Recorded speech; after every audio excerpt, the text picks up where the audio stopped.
good morning, or good afternoon, or good evening, wherever you are joining from. My name is Afe Adogame, and I serve as the program project chair and co-director of the Engaging African Realities project under the Nagel Institute. We are so delighted to have all of you being part of this conversation today. The breaking news is that we have 106 registered for this webinar, and that is a big deal. And just to underscore the importance of this conversation, I had to leave Princeton to the Nagel Institute. So I'm currently joining this conversation from Calvin University in Grand Rapids. And we are also delighted to have joining us Professor Joel Carpenter, the founder of the Nagel Institute for World Christianity, and who has been director here for several years. He currently serves as a project advisor, and thank you for joining us. Let me tell you that the participants at this webinar comprise both current grantees, past grantees, facilitators. We also have those who have described themselves, and which we appreciate, as supporters of the Nagel Institute. We do also have participants who describe themselves as partnership seekers. And you are very welcome, and we look forward to working with you. In addition, we have those who have identified themselves as friends of the Institute, as well as, very importantly, former applicants. We have those who have indicated that they were unsuccessful in their earlier attempts to join these projects, and we encourage you to keep trying. And then we have those who indicated as others. So whichever category you fall into, we are delighted to have all of you join this. Hopefully we have Dr. Retif Miller joining us, I hope, who is the immediate past director of the Nagel Institute, who is now at VID Specialized University in Norway. So welcome everyone, and first and foremost, I would like to request that you all keep your audio muted. If you can do the video, we would like to see your face, but keep muted until you have a possibility to speak or to comment and ask questions. All right, so I think it's important to indicate that the webinar series is the first of its kind, and this is the maiden issue. And we hope to be able to do this quarterly. What is the series about? We came up with the webinar series to create a forum of engagement and interaction and sharing ideas, a space for networking, a space to get to know who are current and who are past facilitators, grantees, friends and associates and directors of the Institute. And we think that this will be one way in which to build a bridge between the earlier projects and the current projects and perhaps the future projects. So we encourage you to be part of this conversation. And I would like to indicate the structure of this conversation. After introducing the speaker, I would engage him in a kind of Q&A.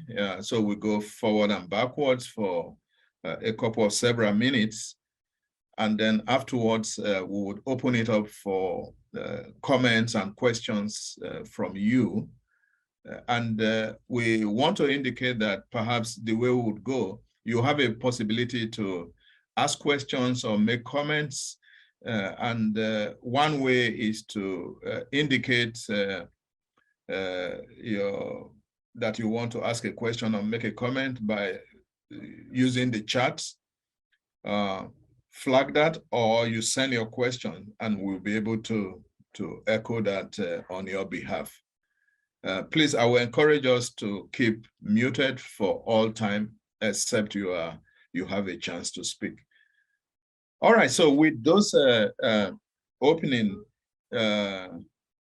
comments, I would like to introduce the speaker for today, and he is well known to most of us, and perhaps doesn't really need an introduction.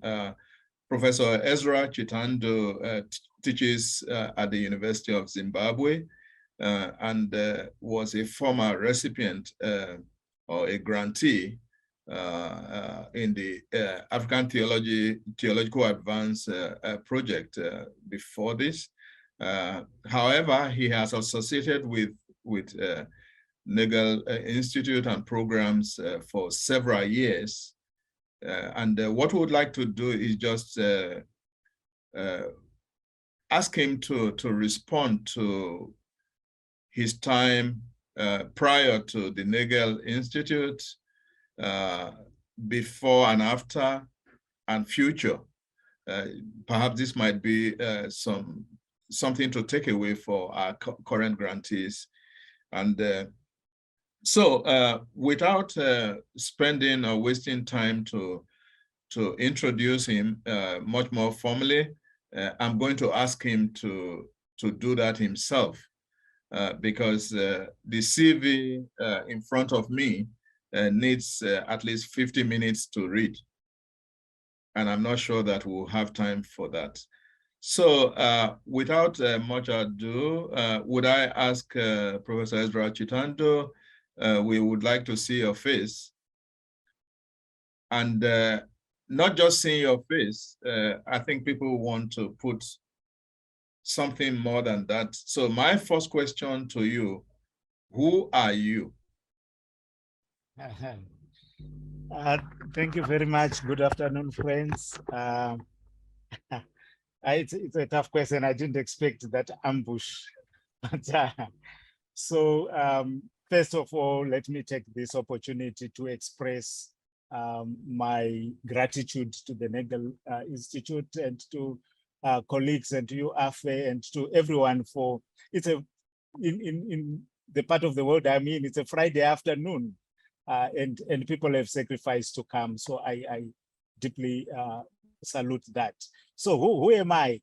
I would summarize myself as a middle-aged African scholar of religion, with keen interest in history and phenomenology of religion, but with a wide array of interests in religion and gender, religion and politics, religion and climate change, religion and security, method and theory in the study of religion, and I could go on, but that would summarize. I also serve as a theology consultant on HIV, traveling across most parts of sub-Saharan Africa in terms of mobilizing departments of religious studies in Africa and also faculties of theology to be contextually relevant. I would stop it at that there. Thank you. Yes, thank you so much for that very brief introduction about yourself. I would like to talk, us to talk generally about your experiences with Nagel. First, I would be interested in you saying something about your specific project and your team, but you could follow that up with how you navigated the several hurdles from composing the team, fieldwork, to data analysis, to dissemination. So how would you kind of capture that whole journey? That will be helpful for us. Sure. Thank you, Afe. And so to place this into context, we must initially salute generations of African scholars who, because I'm mindful of the reality that scholars such as myself from the global South really need to be mindful of those who have traveled the journey before us. So in terms of generation, I would place myself roughly in the third generation of African scholarship, saluting the earlier generation of prominently patriarchs who were there earlier, and then later generations of African women theologians, and then your generation and mine. So I would place myself there and say that by the time we arrived on the scene and began to undertake research and publication, there was already a trajectory of what, if you recall, Afe, in one of the volumes we called African Traditions in the Study of Religion. This background is important because by the time Damaris, Pastau, and Henrietta Nyamjo and myself decided to take up a project comparing, or before we said comparing, understanding African Pentecostalism in 3 different African contexts: Kenya, South Africa, and Zimbabwe. We were mindful of the reality that prior scholarship had tended to be concentrating very much on specific countries. And so the project that we embarked on was a comparative study of Pentecostal social activism, if you will, within 3 different contexts. So you would then ask the question, how did we come up with the group? Very interestingly, given the demographics of African religious studies and theology, from the names I have given, you'd realize that I was in the minority as a male African scholar. So I had Damaris Pastau, a very strong African woman scholar of Pentecostalism, and Henrietta Nyamjo, whom I would classify as a social anthropologist. And it is this interdisciplinarity that for me was very striking, that we sought to complement our research fields and interests to come together as women scholars, one based in East Africa, another one based in Southern Africa, and then myself in Zimbabwe. So that would be the background to how we came to be. Thank you, and over. Yeah, thank you, Ezra. And let me push you a little bit. I know one thing is constituting a theme, and right. Through your journey, things are not always easy.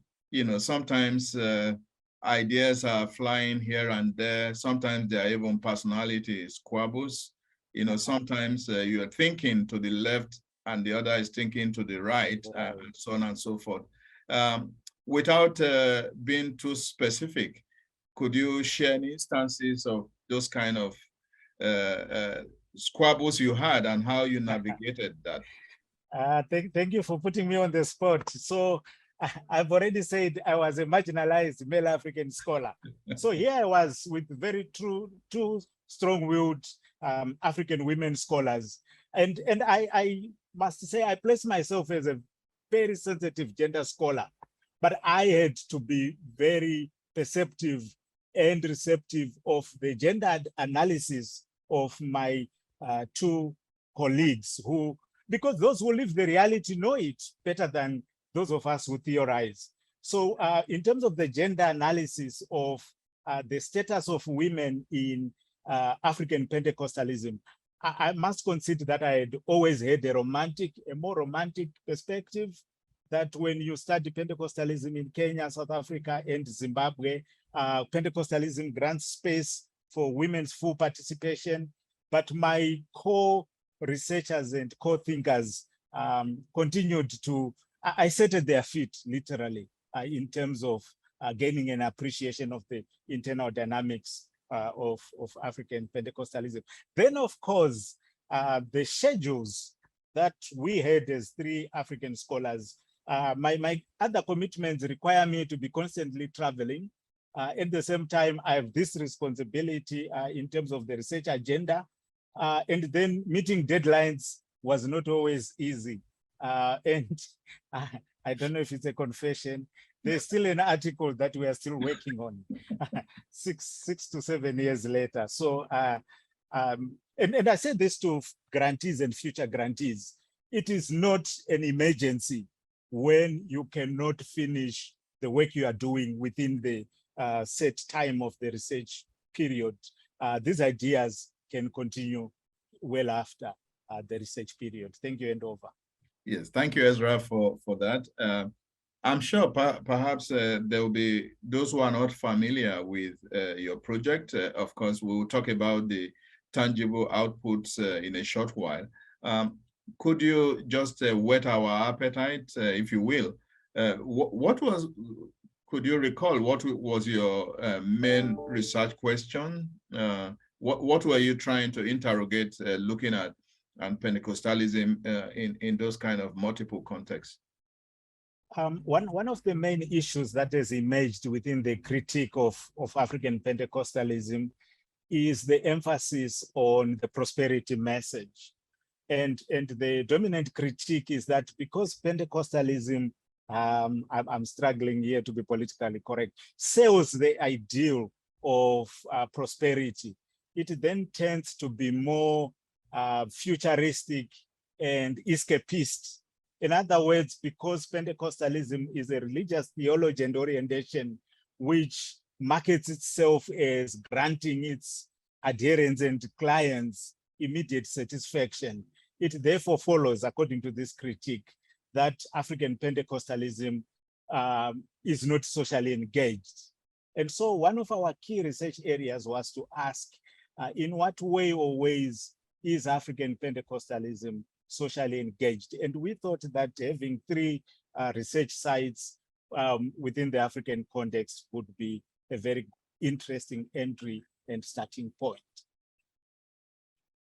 No, thank you, Ezra, for that.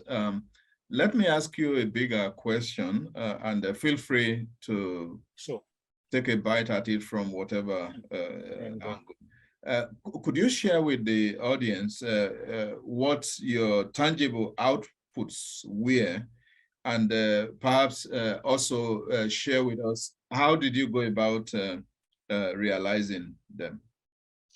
Thank you, Afe. If you would allow me, because we spoke about the low points and the challenges, if it is okay, I could also speak of the high points, because yes, please go ahead. You have the friends on the call might then get intimidated and say this is all painful, because we had many high points of. I've already drawn attention to the dynamic of, if you will, the interdisciplinarity, the mutual enrichment that we experience.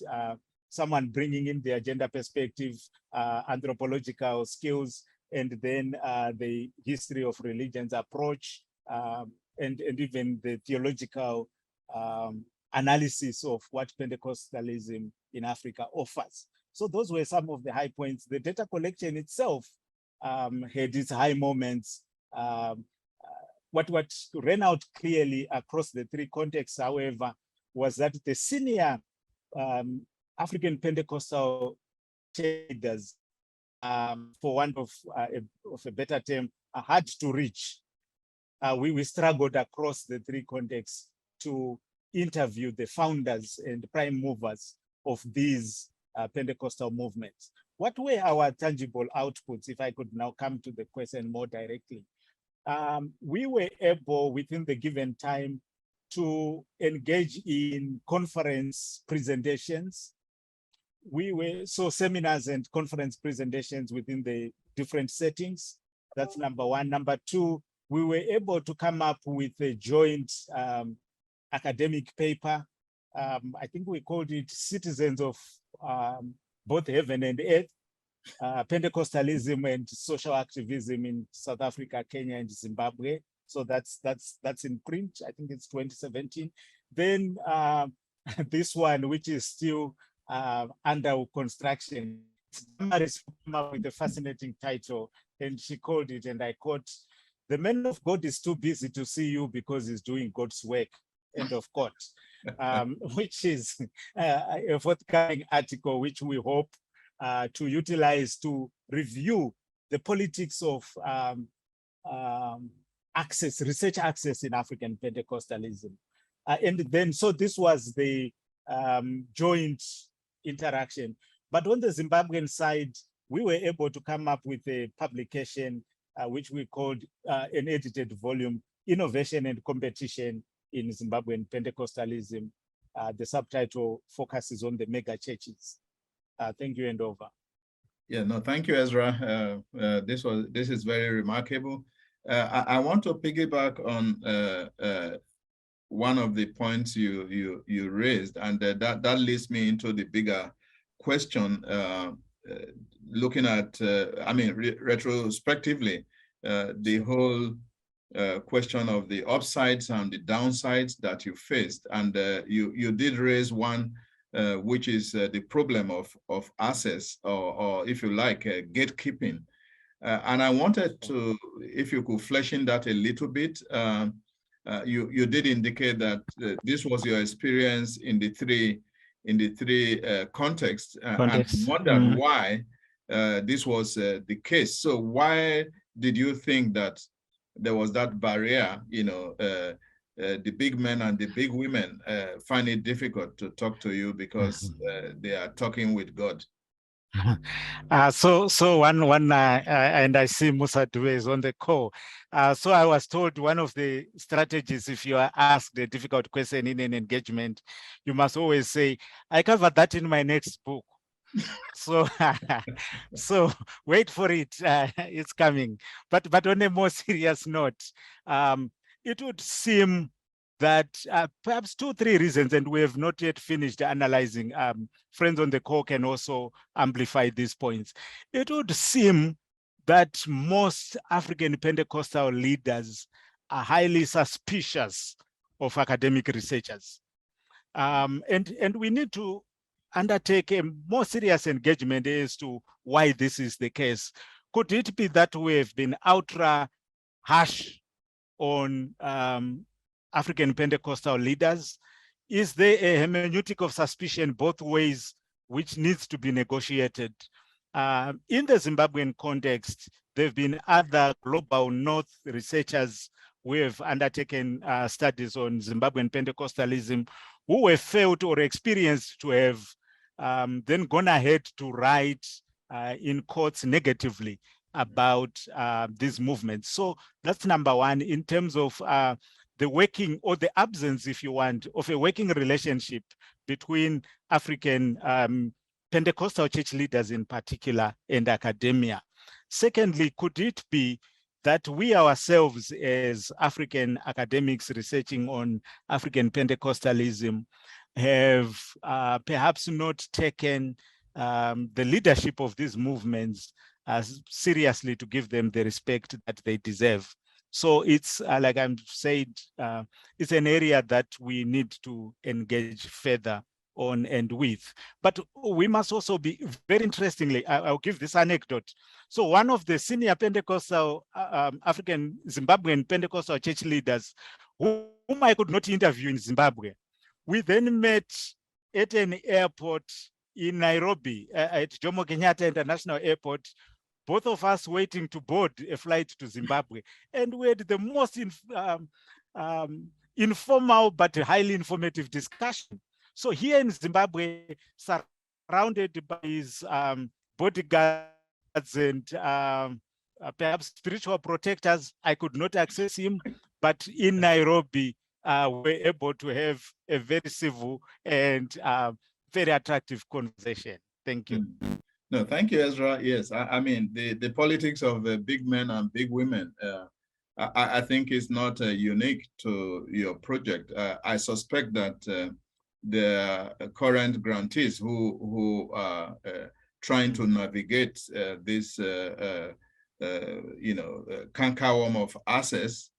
And perhaps you could maybe share experience, not just from your meeting him at the airport with all the spiritual bodyguards, but eventually at the end of the day, yourself and Damaris and Henrietta maybe gained an inroad. So I wonder what advice you might give to our current grantees.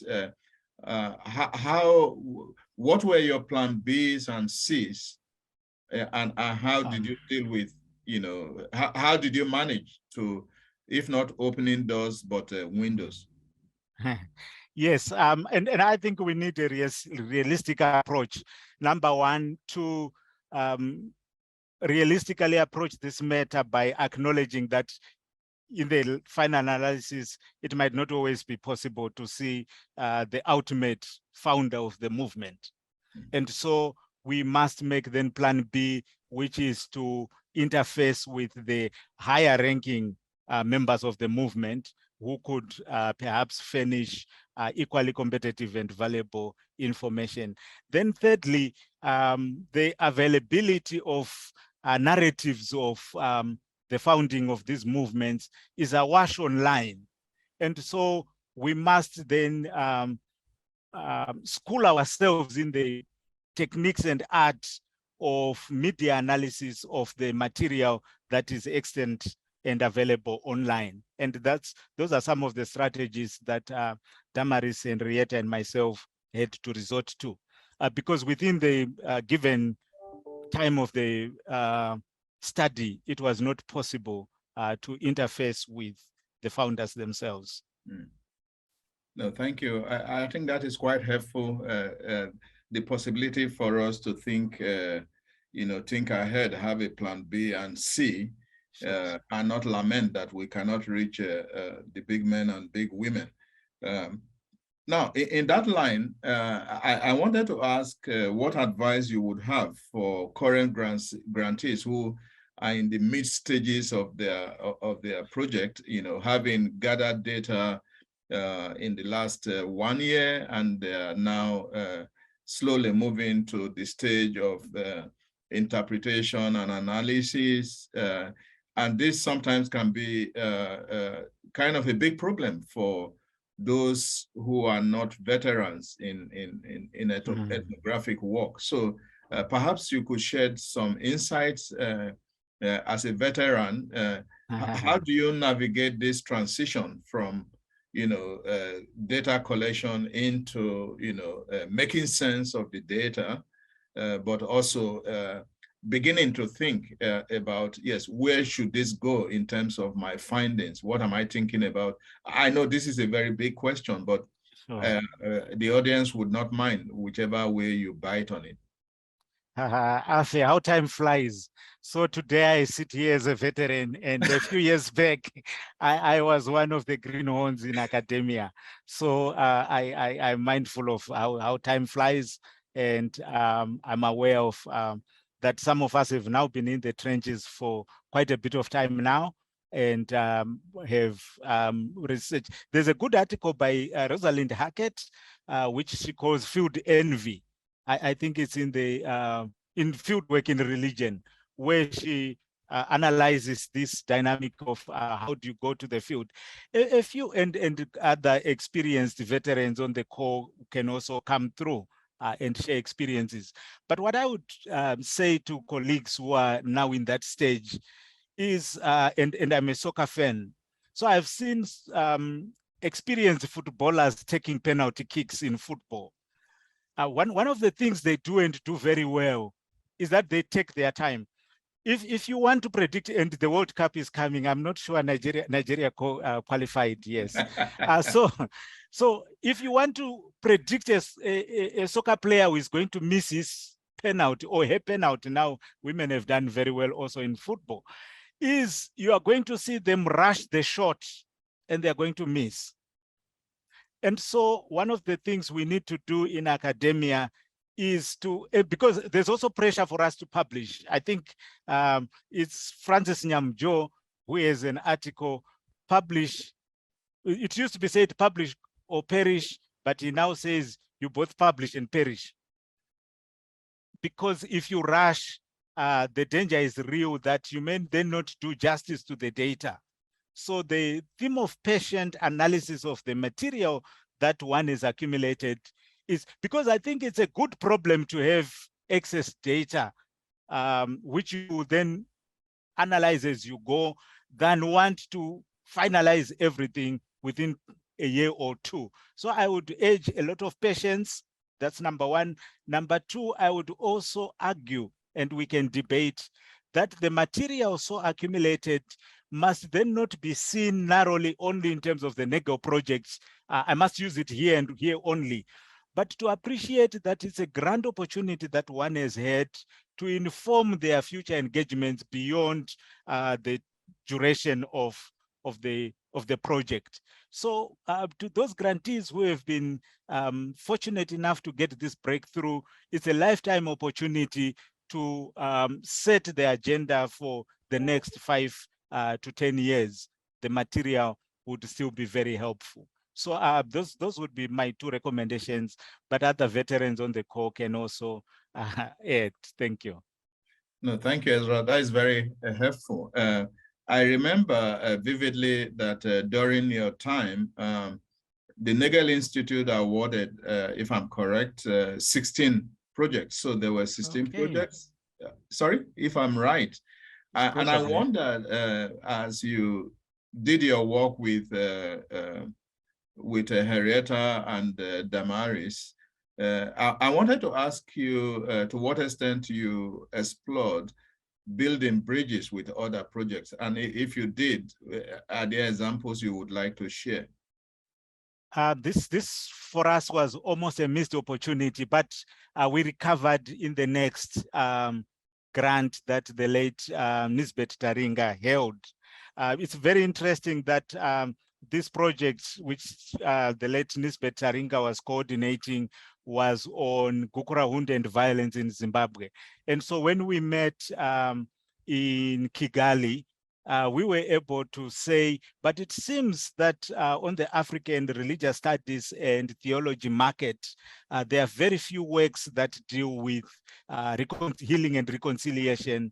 I know yourself and Musa Duve contributed to a volume on healing, but these are few works. And so we began collaborating with Susan Kilonzo and are working on potentially a handbook. So again, it's a very important point that you raise, Afe, that other grantees are available for further collaboration, even beyond the duration of the grant. So it's a very important point that we need not be restricted in how we approach the subject matter. No, thank you for that intervention. Maybe I should ask you a question. I think you have alluded to that earlier. Right. But now, to be more specific, I'm interested in you speaking about your dissemination strategies. You know, what dissemination strategies did you use at that time and even now? How did you think about your dissemination strategies? Yes. So we had three very different personalities on the call and in the study. So my colleague Damaris is, I think, a younger generation in terms of being more media savvy. And so her presence on social media was very helpful in terms of articulating our research agenda. Again, like I said, middle-aged, so I need to up my skills. But so that was one, a very active presence on social media, but also I've alluded to conference presentation and presence, and thirdly, journal articles and book publications. So those are the ones we resorted to. But my advice to current and future grantees is that they need not be limited to these. One platform that perhaps we in academia have not always warmed up to is the possibility of some of these public talks that get recorded on YouTube that could be another platform where you reach audiences of millions, but it's for current grantees to explore. No, thank you, Ezra. Yes, let me follow up with another question because research is timeless. You know, you cannot say, well, I collected data from on the Nagel project, and then it was 2 years, and then you throw your data into the dustbin of history. You know, so I'm going to ask you, to what extent do you continue to tap from or fall back on data that you gathered during your time with Nagel? So thank you, Afe. One of the things we realized is that in the politics of the generation of knowledge, if you ask the question, who has studied African Pentecostalism? What data and material have they generated? And what are the implications in terms of the politics of engagement between scholars in the global north and scholars in the global south? That challenged us to begin asking the question, how do we increase publications on African Pentecostalism in a very deliberate way by African scholars? So the data we gathered then years ago and our current scholarly engagement is to try and push this discourse forward. How do we mobilize generations now of African scholars to generate African traditions in the study of African Pentecostalism? So the material we gathered is from the past, but in terms of our ideological and political engagement with the question is very much a contemporary present reality. Thank you, and over. Yes, no, thank you, Ezra. Let me be a little bit sarcastic here. Please do. Is there a possibility you could rate the percentage of data that's, I mean, when you did your work with Damaris and Henrietta, and then you think that, oh, this percentage of data, your findings, I mean, were used for the project, and you have XY percentage of data that you didn't use because it, as you advise, it's difficult to squeeze everything in. Do you get what I'm trying to ask you here? I hear you very well, but it's a hazard I will not take. But I think on a scale of 1 to 10, not out of 100, I would think we use about 4 out of 10. This is interesting. Yes, in terms of the time available, we use 4 out of 10, which becomes a challenge when assessing productivity and relevance, because by the time the project ends, so sometimes a scholar might not have pushed out one article by the time the project ends, but in 4 years' time, they would have pushed 3, 4 others. So I would say that on a scale of 1 to 10, my colleagues can also then come through. It's later on to clarify if my scoring is consistent, but it's less than half of the material that you actually use during the study period. No, thank you for quantifying that. I think I just wanted to use that to underscore the fact that data, there's no way within a given time scope that you can exhaust the rich data that you collect. And this is why, again, it's important that you have a kind of a research strategy. So each scholar needs to, intentionally, define what your research strategy is. And I think within the Nagel project, yes, you are allowed to actually indicate certain outputs and deliverables that outlive the time frame of the project. Yeah, so long as you would, at the end of the day, say, yes, well, acknowledge that this data or this publication is emanating from the sponsorship that you receive. So we are looking forward to that paper between that you co-publish with, that you will co-publish with Damaris and Henrietta 6 years later. Yes. Let me move a little bit as I come to a close of this first part of the conversation.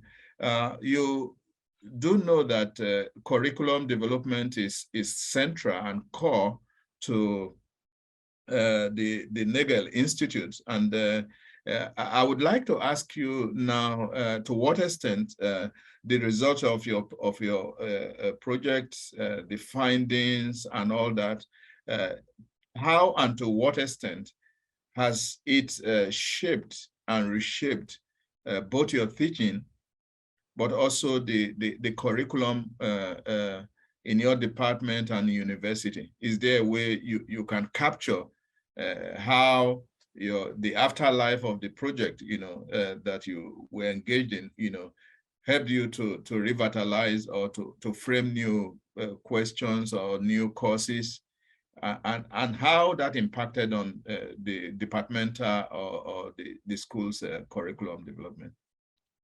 Thank you for the question, Afe. So here I am a student of the Circle of Concerned African Women Theologians, who I think, following some educational philosophers such as Paulo Freire, say that our learning, our knowledge, the knowledge that we produce must be contextually sensitive and relevant. And so I remember it could be the late Desmond Tutu, who says African scholars, it was a brutal statement, but I will try and summarize it. African scholars answer questions that nobody is asking. And that sounds harsh.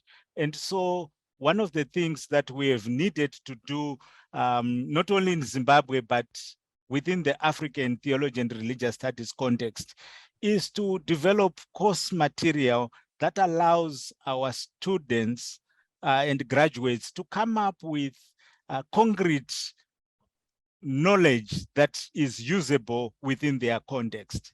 And so courses such as Pentecostalism and gender, Pentecostalism and development, Pentecostalism and climate change, Pentecostalism and politics. You now have graduate students, not only in Zimbabwe, but across the region now, taking active interest in life and death matters, rather than just speculate. And I'm not saying this to downplay theoretical reflections. We can all indulge in those, but that our interest must, in the first instance, address the existential reality that both the learner and the community find themselves in. So what if you're studying Pentecostalism in an environment where human security is threatened, an investment in Pentecostalism and human security becomes imperative. So my argument there then would be that both in the Nagel project itself and in the work that I do with the World Council of Churches, our emphasis is on radical curriculum transformation. And we saw this from HIV. We are seeing this with COVID-19, that it's an article by Musa Due, that where she refers to how the existential reality of HIV disturbed the curriculum. And so the work that we are doing as researchers must continually be open to disruption by the existential realities of the day. One of the things, and I hope I won't get carried away, one of the things that COVID taught us is what we are doing now. The reality that we can communicate across continents online, when every time people were expected to fly from one place to the other. And I could preach on and on, but I will stop there. Thank you, and over. Thank you, Ezra, for that. I think that is very helpful. And that brings me to my last two questions for you. Right. It's often erroneously conveyed that Africans generate data while the Westerners produce theory. How has your work actually helped to deconstruct this kind of erroneous impression that we don't generate theory, but just data. Yes, and I have to compose myself if I don't become too angry there. I think it's a stereotype that really needs radical decolonization. Who defines theory? And on top of which mountain do they stand to say this is theory and this is just like it's Sarojini Nada who says that stories are data with soul. So there are people who want to critique African scholarship. For example, my sisters in the Circle of Concerned African Women Theologians, and say, oh, they just tell stories. Now, those stories are laden with theory. And anybody who thinks that there is an unfair division of labor where global North scholars are the ones who monopolize abstract theoretical reflection and African scholars are the ones who only major in data collection are terribly mistaken, I would say. I hope I've been diplomatic enough. Yeah, thank you, Ezra. I know you would. I think your feedback is quite useful. You try to handle that diplomatically. Yes, but maybe on a downside note, what would you consider to be the most regret? What did you regret most during your time with the Nagel Institute as a project leader? That the project ended. That the project precisely, and I think this is important. One of the challenges that scholarship in Africa faces, and these are brilliant young women and men with talent, knowledge, and skills. But what we have not been able to do, even from earlier generations, is to, in the first instance, generate mentorship, adequate mentorship from earlier generations of scholars. They've done a lot, but I think we still need more. And then in terms of access to resources, I think it's one of the, it could be the late E.B. Ito who says, and I quote, it's brutal, but we can debate. The African scholar is a poor beggar, end of quote. And so we need to critique that and say, how do we in the post-colonial period equip and resource young, talented African scholars with opportunities and platforms for them to excel and publish, because they generate a lot of valuable information and knowledge. So if such initiatives could be sustained in the long term. And when I say that the project ended, it's not so much about me, but about needing to multiply active scholars and activists within the field. Thank you, and over. No, thank you, Ezra. Yes, of course. I mean, time is a thief, and whatever begins must have an end. But I think you made it vividly clear that 60% of your data you didn't smuggle into your report. So the fact that you are still chewing part of that data till now, and even having 6 years paper waiting to be published, meant that your project continued, except that you didn't get money for the 6 years to continue. So I would like to wrap this up, and then before I open it up, perhaps invite Joel for his intervention. I wanted him to expand on what he called in the chat intellectual hoarders. But my last question to you would be, as one who took part, who was integral to the African Theological Advance theme, which was the overall theme of the project within which you were a grantee, how would you assess your contribution to advancing African theology in a way to justify the theme, African Theological Advance? I hope I won't make grand claims here. But one of the most significant experiences for me was November or December 2021, when the All Africa Conference of Churches convened a theological symposium on African theology and Agenda 2063, it became clear that we as African scholars of religion and theology, we need to do more in terms of clarifying the role that religion in particular can play in the African, not only theological advance, but Africa's transformation as one of the key geopolitical players in the contemporary period. So I would argue that even the material that we brought out comparing social activism in Pentecostalism in Kenya, South Africa, and Zimbabwe, and then the comparative study of the major religious movements in Zimbabwe. We need, as African scholars, to analyze, critique, and present solutions as to how religion can become a resource in the transformation of the beautiful continent of Africa. Thank you, and over.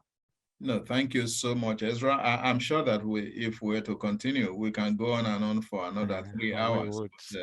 Time is a thief, so I would like to hold on just now and then segue into a Q&A from the audience. And Joel Carpenter was the director of the Nagel Institute during that time. So I would like him to intervene and confirm some of the things or negate some of the things you have just shared with us. So Joel, please. Oh, I have nothing to negate, my friends. Ezra, this has been, from where I sit, it appears to be immensely valuable, and it gets to the practicality of everyday scholarship. And I'm so grateful for you taking this on and finding ways to encourage the scholars assembled here. I was just reflecting, Ezra's last comment was about the ongoing struggle to support research and reflection and writing in these fields. And Nellie and I, you probably know, did a scouting report on the state of scholarship in Africa back in 2014. And one of the shining models for how to sustain scholarly inquiry and to develop new questions and ideas that we saw was CODESRIA, the Council for the Development of Social Science Research in Africa. And we see a 50-year record of convening and seeking funding for and promoting scholarship in Africa. And we said, oh, would that the fields of religion and theology have such an entity as CODESRIA. I'm sure CODESRIA officers would tell you that the quest for funding support never ends. But here is an agency that has taken it upon itself to go after that. But then on the other end, to get a hearing from scholars in the field about what needs to be studied, and then to make some decisions about convening fresh studies. I think it's a brilliant model, and I would hope and pray for it in our field of inquiry too. But that's just a pipe dream. In the meantime, entrepreneurial scholars such as yourselves will be on the scout for possibilities and making things happen and finding ways to, one of our dear hopes for these projects, that you network with each other and find things to do and inquiries to make, even on the cheap. So, it has been deeply gratifying for the Nagel Institute to cheer you on and to, be the service station, put some gas in your tanks. But you folks have just performed amazingly. It's just astonishing. Nellie's probably got an accurate count on this, but I think there's well over 100 books and articles coming out of these 3 or 4 Nagel Africa initiatives. So thank you so much for your partnership and all you've done with it.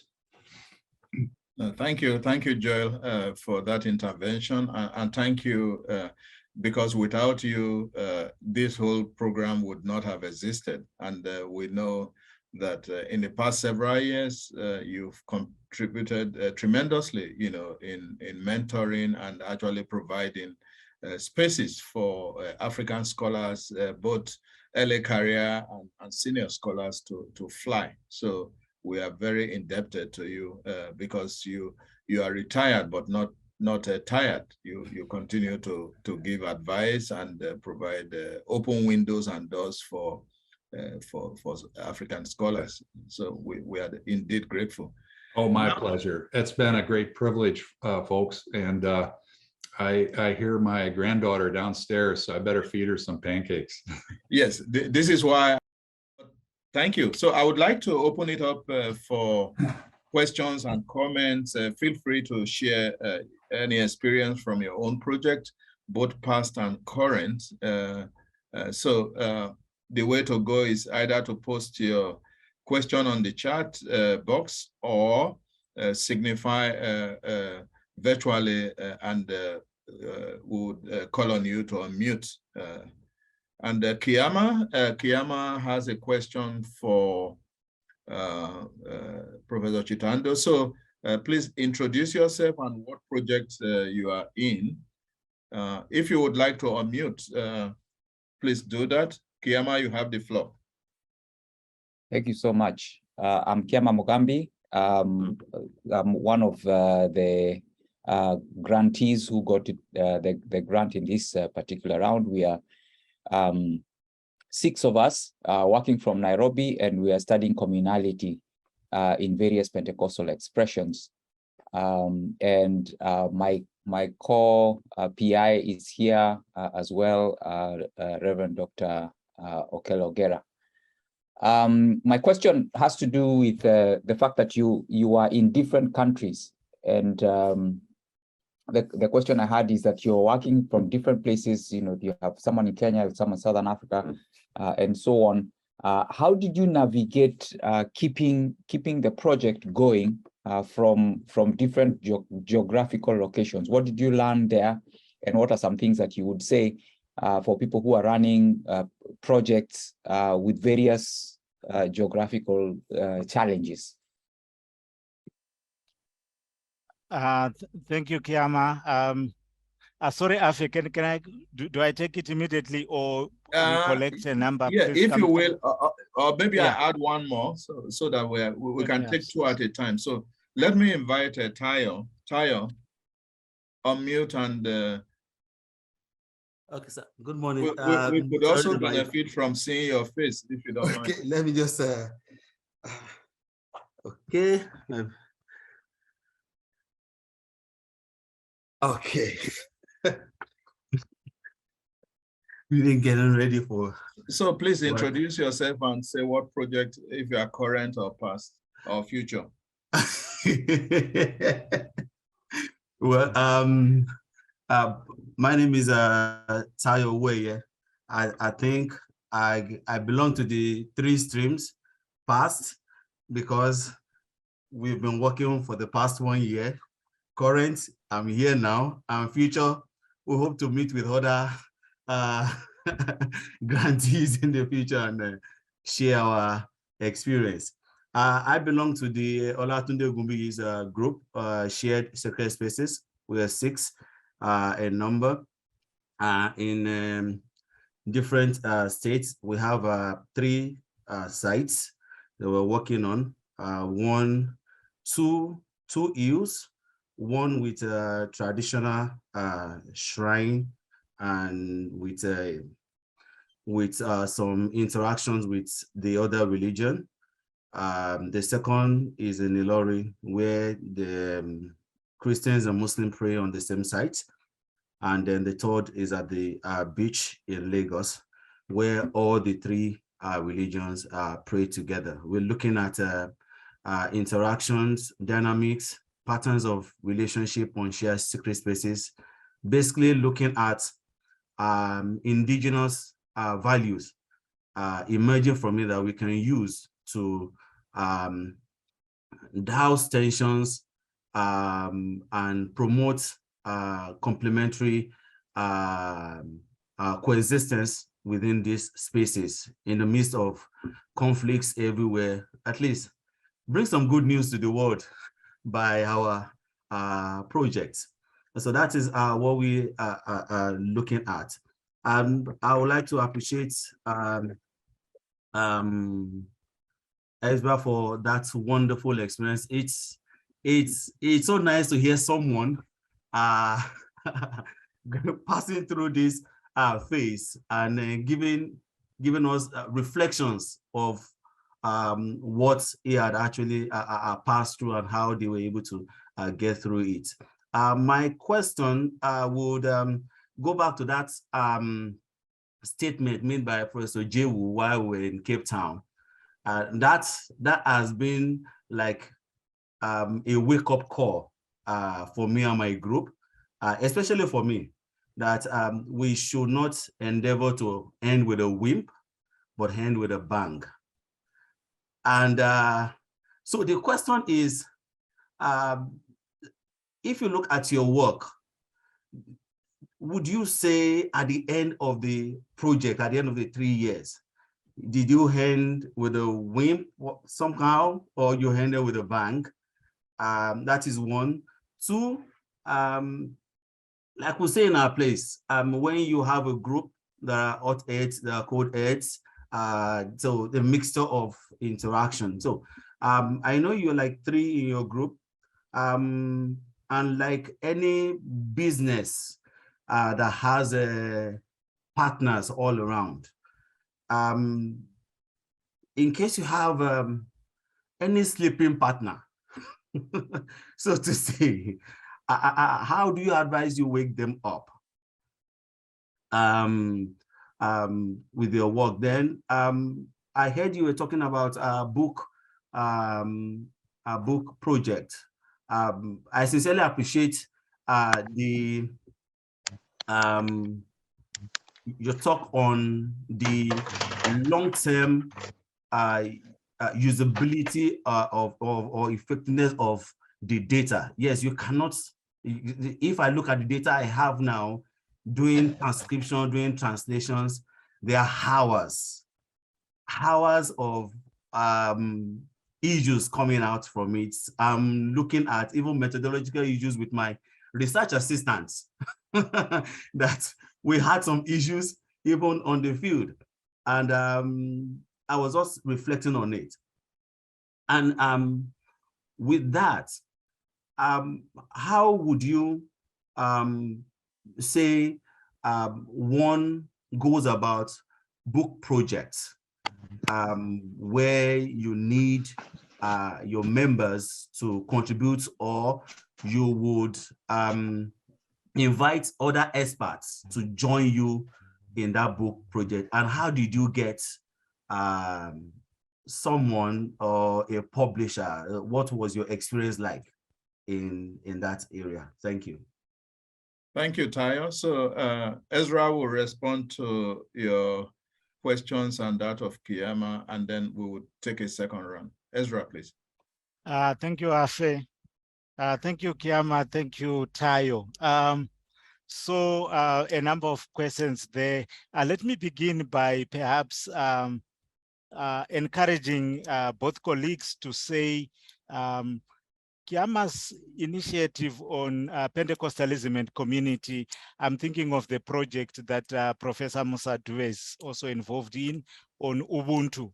I think there's good possibility there that if the colleagues develop a paper,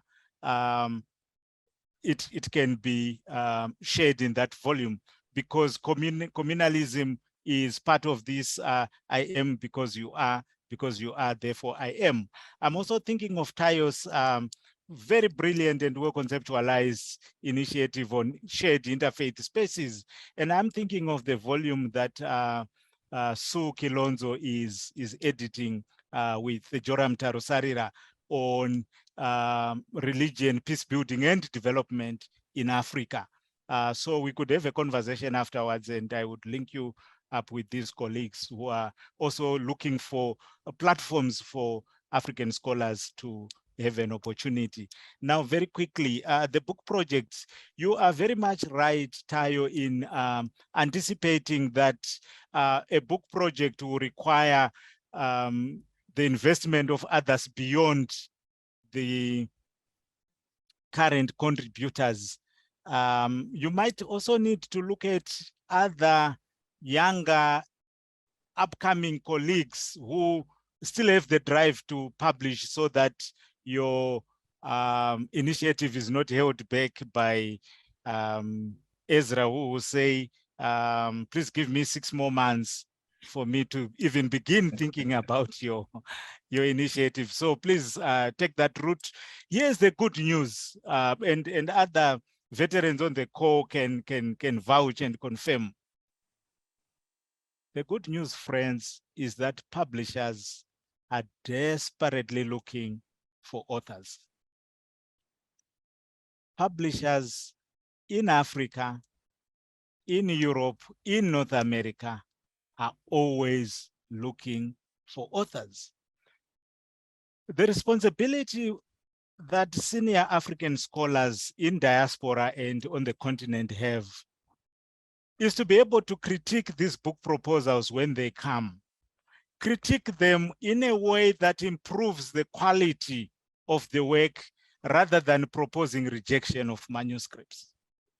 And so that's the recommendation I make. Please proceed to take this as a possibility. You can have a book, but I would propose that have a series of articles first, maybe 3 or 4, and then move to the book publication as a finishing strategy. But I would like to differ slightly from, or differ with my senior colleague, Jehu Hansilis, and say that don't finish. Don't finish. Just have a phase which you have gone over, but aluta continua. We continue in the struggle of publishing and going forward. So that would be my response. Kiama, the quick word I would say, your group, now you have 6. So 6 sometimes it can be more challenging than 3. But the strategy that we utilized with Damaris and Henrietta is that although on paper there was a name which said PI, Principal Investigator, you basically must have every cadre, every member of the research team as a principal investigator themselves. Scholarship, because remember, we are all having our struggles, so I'll use an unfair word here. Nobody has time to babysit anyone else. And so we must take the personal responsibility of, although, and this I say with humility, although because of the gendered nature of academia, if we have women scholars in our teams, our level of sensitivity must get up higher, because the gendered nature of the academia is such that Ezra can decide to stay up at the library until 12 midnight, but perhaps his other research partner might not have the same freedom for security and other reasons. So that's where I would call for greater sensitivity. But in terms of taking personal responsibility, everyone must. And I'm happy to say the sisters and colleagues I worked with were up to the task. Thank you, and over, Afi. Yeah, no, thank you, Ezra. I think we say that the words of our elders are words of wisdom. And I think Tayo and Kiyama, you've given tips on both publication, but also building bridges with some of the veterans. And I don't want to pick on people on this, put people on the spot, but I think one of the examples you gave was Musa Dube's work, and we are fortunate to have Musa right now. And if she doesn't mind, I would like to ask Musa and Esther Mumbo, who are here, if there's any quick insight that you would like to share. Then I will call on Paul to pose his question afterwards. So Musa or Esther, would you like to comment? Good morning. Morning. Yes, I just posted a comment. Yes, we were in grant. I was in a group that was given a grant, I think in 2016, and we were a very big group of 10. We were examining baby showers, bridal showers, Naume showers, to find out how Ubuntu is expressed in the urban space. So as I speak, anytime now, we're expecting 2 special issues to be published. And we are also preparing to co-author a book that will be published by Sun Press in South Africa. What we are going to do in that book is to collect some of the papers that came out that we published. I think all in all, what we did was to decide that, you know, apart from writing the 2 or 3 papers that the grant expected us to do, we decided that each member should lead in co-authoring an article. So since we're about 10, of course, we had about 2 or 3 people fall off. You know, we continued, and I think we have really produced maybe more than 10 papers from that project. And we still have data, and we are still continuing, as Ezra said, don't stop. Because the data that we have is far much outlives the time of the project, and you still have a lot to write on it. So we can still, and we might still go back and try and produce another special issue, you know, from the data. Overall, what it did for my younger colleagues in particular was that by the end of the project, you know, each person maybe had gained 6 or 7 or even 8 papers through the co-authoring. And that kind of like lifted them up in terms of, you know, applying for scholarship, for promotion, you know, and I think that is a very, very good way of mentoring, you know, this, doing the scholarship together.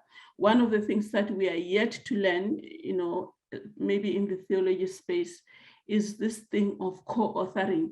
You know, sometimes I think we are not as good as the scientific people, whenever they write a paper, there are 5 or 6 in it.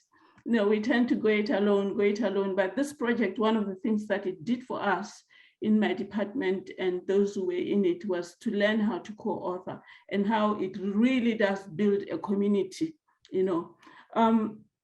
We're also thinking that we had an opportunity really through this project to, coming back to the question you asked about theory, you know, to build theory in the sense that Ubuntu has become a very, very important philosophy in the world, you know, but through the project, we were able to have, you know, evidence-based, you know, theoretical input on how Ubuntu is practiced in the urban space, and also on how Ubuntu is linked to gender. So hospitality, you know, so I think we made a contribution there. One of our earliest papers actually has been really well cited by now, which indicates that scholars find it very, very useful. So yes, I want to underline that don't stop, don't just leave the data there, you know, after you have fulfilled the 3 or papers that your sponsor required. Continue to go back to the data and analyze so many other aspects on it, because really the data becomes a bank, you know, so you just need to go back and draw out of that bank and take out the jewels to the public. Thank you again for sponsoring us and for creating the space to interact. Yes, it will be very interesting to collaborate with Kiyama, who they're also looking at community, because we were looking at how is community built in the urban space and how the philosophy of Ubuntu is expressed in the space of bridal and baby showers in the urban space. Thank you. Thank you, Musa, for for your intervention, particularly echoing what Ezra talked about, the long delay of research and of dissemination. I think your point is spot on, also indicating that even though your project was 2016, you're still publishing and co-publishing. And I think this really underscores the fact that we are careful as researchers not to do fire brigade publishing. Research is a long-term enterprise. So if you are receiving a grant within the time frame of 2 years, don't try to smuggle everything into that 2 years in a way that sometimes what you're trying to publish is not strong enough. So thanks also for your mentoring and your leadership, both within that project and support for the Nagel projects as well as the circle. I wanted perhaps Professor Mombo, if you are here, perhaps you could add some words of wisdom to what Musa just said. Good morning, good evening. I can't say good night, but maybe there are people going into the night. Thank you so much for the opportunity, and thank you to both the speakers. I want to echo the things that Prof has said, and the Prof Musa said, and Prof Chitando has said. I got a grant with a colleague, I think it is 2016, and we were looking at funerals and funeral rites that go on. And I want to confess that, of course, one of the things that helped us was to support students who are finishing their masters or those that were writing their PhDs, because we used them as research assistants, and some who are writing in the same area, but others just the skills they got in terms of researching for us. So that was a great thing. We did publish one of the papers and have had material that are to be used for a book project. And touring between the two, whether we do a full book project or we invite others to write with us. And that is part of the goodness of the Nagel, that you can do communal writing and using a circle methodology where you don't go it alone, you have others together, and so you lift one another as you write, and that has been quite helpful in terms of supporting others to complete or to do proposals to start. The other thing with the material that we still have is sometimes you are asked upon or invited to contribute to a book, and we go back to that material and look at it and say, how can I use this material that has been cooking? Because you've researched it, it is in your files, it is transcribed, it is there. And going back, it's like your data. And I want to agree with Prof Chitando, who put it, Sarojini, that data has soul.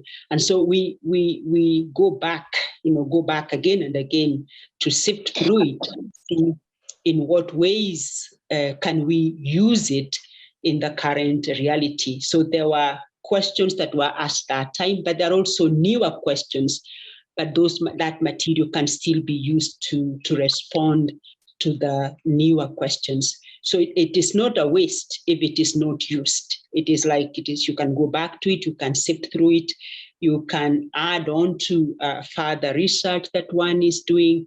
So I think what the grant does is actually to give you a platform to continue researching, not to finish because the money is finished. Money is wonderful and it is important and we do need it, and I wish we could have it more and more, but it does help you to continue either sifting through the material or opening up further research. And what has happened again is for us have had opportunities to write for other funding, not just Nagel, but it opens up opportunities for you to look for further funding. So you have people having 1 or 2 projects that are running concurrently. And so it is important to collect the data. It is important to keep it. It is important to go back to it, not to throw it away.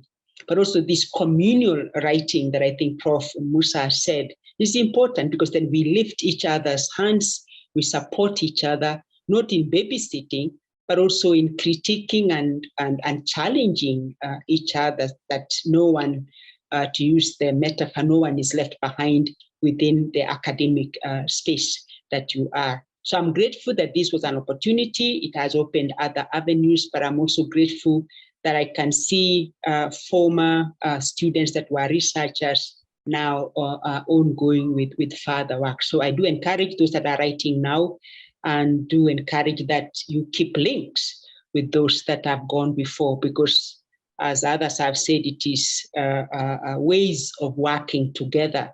Our communality should not just be set, but we can show it in terms of the way we work with one another. So thank you so much for the opportunity again. Asante.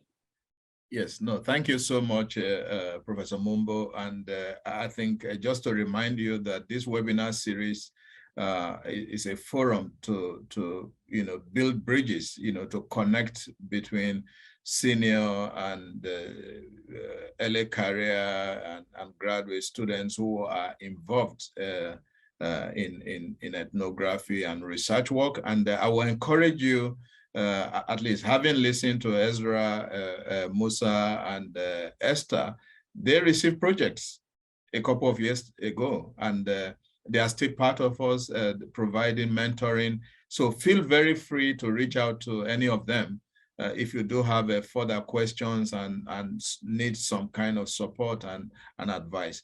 I'm looking at my watch, and we have 3 questions before the god of the internet would disappoint Ezra. So I would like to take those 3 questions, one from Paul Nwangi, the second one from Demain Solomon, and the third one from Olukemi Adejuwon. So can we take those 3 questions in succession, and Ezra would respond. So Paul, you have the floor. Yeah, thank you, Professor Adogame, and the conversation with Professor Chitando. Very insightful conversation. So thank you for the space. My question goes on mentorship. It has been alluded to differently, but the question would be, would there be a way forward for structured mentorship for African scholarship, in spite of the time frame for the research project? Thank you. Thank you, Paul. That is noted. So, Demain. Thank you very much, Prof. Afi, and yes, Ezra, thank you very much. It's also good to put a face to the name. So it's nice to let that. It was a privilege to listen to your works and your experience. Sorry, can I cut you a bit? Demain, could you introduce yourself? What project? And okay, we'll leave that on Paul. Sure. Yeah, sure. Yeah. Thank you. Okay. Yes, I am part of the research group based in Cape Town, where we work to, focusing on, our project is called Towards an Eco-Theology of Fisheries Management, where we explore the theological dimensions of small-scale fishery practices on the west coast of South Africa. So that's in a nutshell what we are, what we've been engaging in for the last year and a half at least. Yes, my question relates, it's a practical one, because I think it's, one of the things that, one always needs advice and some guidance on. It's with regards to finances. With projects, yes, the intellectual work goes on, and, all those things are important, but there are also practical aspects to running a project. And, I would like to know, especially Ezra, reaching the end of the project, if there are any financial issues that maybe caught you unawares, because I mean, as the project evolved, so does the financial priorities. So are there certain things that one need to be mindful of or take heed of as you reach the end? You know, some of the costs that you may not intend that may have an impact on, you know, on the finances overall. I would appreciate your comments on that. Thank you. All right, thank you, Dimen. Before we go to Olukemi, Paul, could you come back and say something? Which are you attached, involved in any of the projects? Yeah, thank you, Prof. I'm involved with the project that is being headed by Professor Mugambi and also by Dr. Ogera, Reverend. And we are looking at communality in urban Pentecostalism and looking at 3 Christian communities in Nairobi. And that's what we have been doing. We are almost in the 2nd year now. Thank you. Thank you, Paul. So can we have Olukemi Adejuwon? Is it there? Otherwise, I can read the question. My question, how do applicants see the results of reviewers of their proposals, especially when they were turned down, so that they could be aware of where they have not done well in their proposal presentations? So, Ezra, would you mind taking those questions? Thank you very much, Afe, and thank you, colleagues, for the questions. The 3rd one is the most straightforward one. I would defer that one to Afe. So the main, thank you for your question. And I like, again, all the projects that are underway are very exciting. Well done to everyone for taking the scope of African religious studies further and beyond even what my generation conceptualized. So the main, you ask the question, are there some hidden surprises regarding financial issues?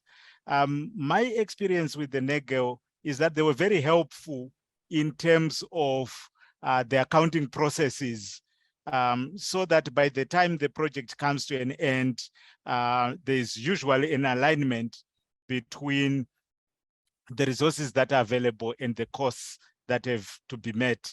But other colleagues on the call can also come through regarding their experience, because those periodic submissions that have to be made are very helpful in terms of financial management of the grant. Paul, thank you very much on mentorship. I would recommend mainstream, if there is such, or the overall African theology and religious studies, to take seriously the model offered by the Circle of Concerned African Women Theologians.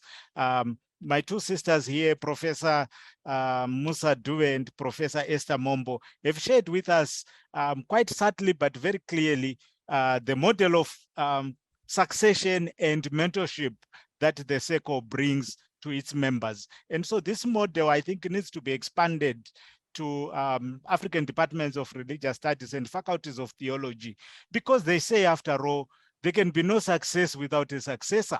So we owe it to future generations. And if my generation and Afe's generation and Esther's and Musa's generation have been able to see far, it is because we stand on the shoulders of giants. And the generations that have gone ahead have done sterling work. So I agree with you that we need to be very deliberate about equipping the next generation of African scholars. Thank you, and over. Thank you, Ezra, for your very spot-on responses. With regards to Olukemi's question, maybe I can first rely on institutional memory and ask Joel to respond to the policy around reviewers' feedbacks, and then I can provide additional advice. Has there been any kind of policy around projects that didn't make it, who request for feedback why they did not? Has that been provided in the past? That's something you would like to do in regard to encouraging people to press on and to write good proposals. It's You know, those of you who served on selection committees or put out RFPs, though, you know that there are complications for providing feedback too.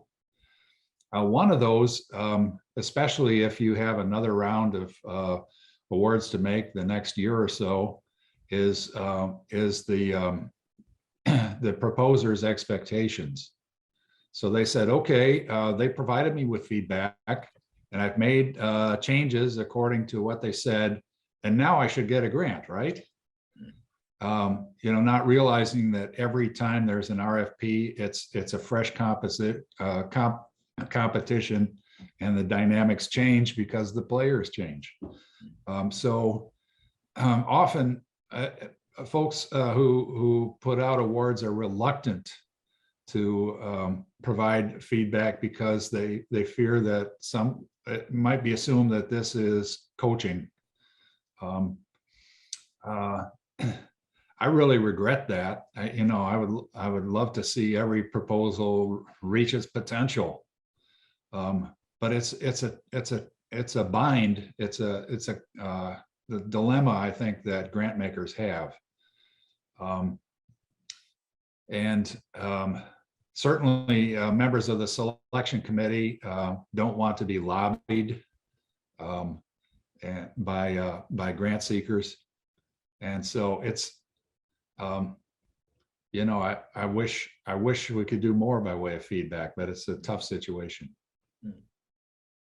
Yeah, thank you, Joel. Yes, I hope Olukami understands what has just been explained. I mean, there are other situations where feedbacks are provided. Of course, it does help not to fall into the same pit next time, but again, you know that foundations vary, and their scope and what they are looking for also vary. And what makes it a bit more complicated in this case is that it's not one reviewer, you have multiple reviewers, maybe sometimes up to 8 or 10.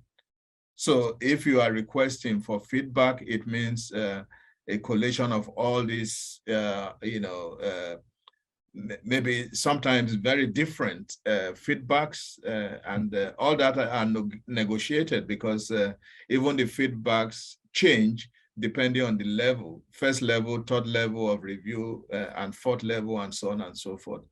So sometimes, as Joel indicated, it can be very complicated. But I agree that sometimes, not just feedback for projects, but also when you send an article somewhere for publication and is rejected, it might be helpful to get some feedback so that you don't fall into the same pit. So that would be the response. We have Dina Iyama, who says, it's my first time and I'm wondering how people apply for the grants. Yes, if you are interested in Nagel related grants and so on and so forth, please join. I think we'd like to have your email, and then you will get information periodically about activities and news and other possibilities. So the fact that you are part of this conversation means that we appreciate your interest for information seeking. And I can advise you to keep up when you get emails from the Nagel Institute. Please endeavor to read. I think sometimes people gloss over very important information, just looking at the subject matter and say, oh, well, this does not belong to me. Sometimes the tiny little letters can be very important. So keep up. We also do have Facebook and social media through which information is disseminated. And if you have any specific questions, Nelly is up to the task. And we also have a research associate, Nembudo, who can provide additional information or respond to questions that you might have. So I hope you can take that on. I'm looking at time. We have just very few minutes left, and I would like to wrap this up. But I would give space for perhaps one or two last questions, and Joel has his hand up. Right. Yeah, I think one thing that the Nagel Institute would very much be happy to do, and any of the principals on this project, Afe and the project advisors, Nellie and myself, is to say in general terms what makes for a good proposal, and what is persuasive to selection committees that say this is strong, this will go forward. I think we would be happy to provide that sort of general information about writing good proposals to anyone. No, thank you, Joel. I mean, this makes me even think that we should have a session in the future to think about what makes a good proposal, what is the checklist, what do you need to include in a proposal, because this can be advantageous even to current grantees or past, because you might look forward to other kind of projects that you want to apply to, and it's not storytelling. You need to grasp it's a certain skill that you need to have in writing grant proposals. And I think the principles and the characteristics are similar in many foundations, what they are asking for. So we'll take that on board and perhaps have a special webinar session just to unpack the technicalities. I think this will be quite helpful. All right, so let me give space for one or two last commentaries or questions. Speak now or forever be quiet. All right, I think, is this a question from Deborah? Deborah, do you want to amplify your voice? If you would like to do that, this will be your last chance. All right. Thank you so much for this opportunity. I'm actually acting as note taker and amanuensis for my husband, who's on a flight, who cannot access this at this time. We met some of the people on this call through the African Diaspora Consult in Cape Town. And so we are continuing that conversation. And this has just been a wonderful opportunity to hear from the best of the best and some of the heroes of the research that my husband has done so far. So we really appreciate this opportunity. Thank you. Thank you so much. And thanks for your kind words. I think perhaps that will be the last intervention we can have, and it leaves me just to kind of echo words of gratitude, just following what Deborah shared. First and foremost, I would like to express gratitude to Nebudo Obi, who is a research associate, who had ensured that the Zoom process was seamless. I can assure you that we prayed and fasted because yesterday around this time, we were trying to do a pre-recording of Professor Chitando's talk because of the eclectic power cuts in Harare. And we spent almost an hour trying to pre-record and it wasn't working. So some of us had to do violent prayers to ensure that today was good. And here we are without any technical hitches. So Nabudo, thank you for all you did to make this realizable. Nelly, in fact, it is just whatever Nelly puts her fingers on, works out well. So I just want to appreciate Nelly for all the heavy lifting, even at this liminal phase when we're still waiting and looking forward to a new director of the Institute. Nelly has taken on this multiple responsibility, both as the administrator, but also wearing another hat. So thank you to both of you for making this this whole conversation very fruitful. And thanks, Joel, for running away from your babysitting task of your grandchildren to be part of this conversation. And the inputs and the support has been tremendous. And I would also like to express gratitude to our senior colleagues, Professor Musa Dube, Professor Esther Mombo, and others who have supported this conversation. But to all of you, I told you at the beginning that 109 signed up for this webinar conversation. And just the interest itself is important to us.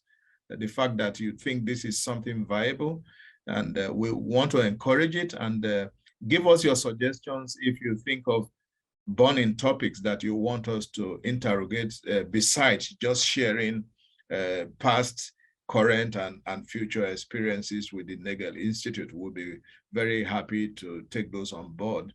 And I think finally, I would like to, especially on behalf of the Nagel Institute and the Engaging African Realities Project, express our profound gratitude to Professor Ezra Chitando for his time.